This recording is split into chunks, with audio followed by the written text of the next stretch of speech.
Yo, what's up mga kaibigan? Nalina tayo magkwentuhan. Ang rookie mula sa China na si Young Hansen ay nagpakita nga ng magandang performance sa draft combine at natagpo nga na handle pa siya ni Rich Paul, ang agent na may matinding koneksyon sa liga dahil madaming bigating players nga ang under sa kanyang agency tulad na lamang ni LeBron James at Anthony Davis. Kaya naman kahit na hilaw pa nga ay kinuha ito ng Portland Trail Blazers bilang ang kanilang number 16 pick noong NBA draft. Isang bagay nga ito na gumulat sa madami considering na projected siya bilang late second round pick or even undrafted. Sinubukan siya ng NBA na i-hype bilang ang next Nikola Jokic o makabagong Yao Ming dahil sa kanyang skill set. At syempre, China nga ang biggest market nila outside ng US. Kaya naman malaking bagay kung may representation nga ang China mga kaibigan sa NBA.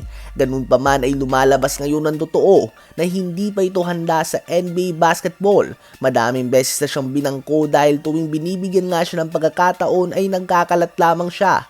Ngayong season ay nakapaglaro na siya ng 22 games at nag-average ng 8 minutes per game kung saan nagtatala siya ng 2 points, 2 rebounds, and 1 assist per game on 29% shooting sa field and 14% naman sa 3-point line. Hindi nga yan ang stats na aasahan mo sa iyong 16 pick. Andun nga ang issue sa communication skills dahil no English nga ito mga kaibigan at may translator pa sa mga timeouts. O posibleng late bloomer lang din siya mga kaibigan at masyadong nabibilisan pa sa NBA tulad lamang ni Ivica Zubats noon nung bago lamang ito sa liga.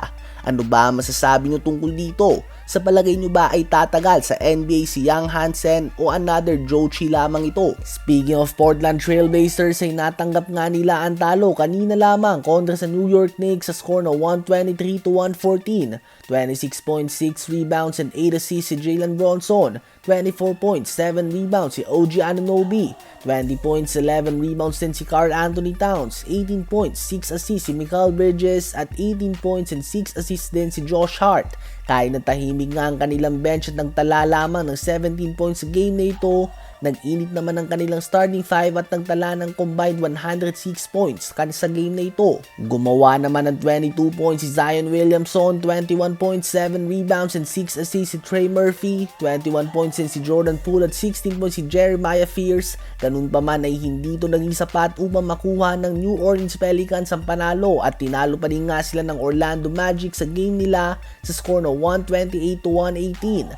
27 points, 5 rebounds si Desmond Bane. 26 points, 5 rebounds, 7 assists and 3 steals si Anthony Black. At 23 points, 8 rebounds and 8 assists naman si Paolo Banchero. Ano ba masasabi nyo tungkol dito? I-comment yan sa baba at aking babasahin yan. Huwag kakalimutan na mag-like, mag-subscribe at i-hit ang notification bell for more updates at kwentuhan. Maraming salamat po.